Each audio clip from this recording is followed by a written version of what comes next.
నాగదర్ village నిజంపేట్ మండలికి చెందిన సింధు అనే బాలిక 15 సంవత్సరాలు.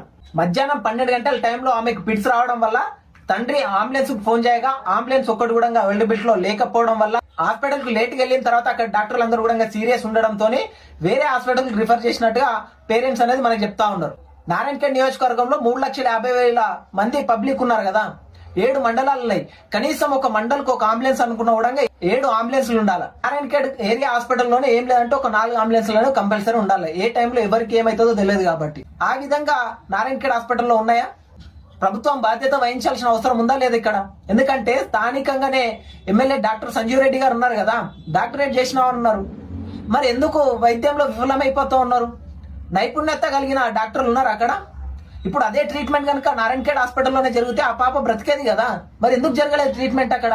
మెరుగైన వైద్యం అందిస్తున్నాము అని చెప్పేసి మాట్లాడుతూ ఉన్నారు కదా, మరి ఎక్కడ ఉన్నది? సొంత జిల్లా అయిన దామోదర్ రాజనరసింహ గారు వైద్య శాఖ మంత్రిగా ఉన్నారు. మరి ఎక్కడ ఉంది? వైద్య శాఖ మంత్రిగా ఉండి కూడా ఇంత నిర్లక్ష్యం జరుగుతూ ఉంది కదా. మరి పేద ప్రజలకు ఎక్కడ మెరుగైన వైద్యం అందుతా ఉంది రోజు?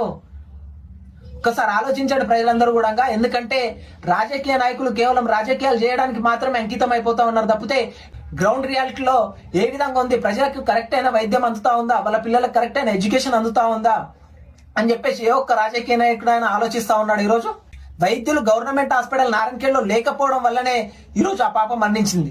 నైపుణ్యత కలిగిన డాక్టర్లు ఉంటే కనుక ఆ పాప బతికేదేమో ఈరోజు.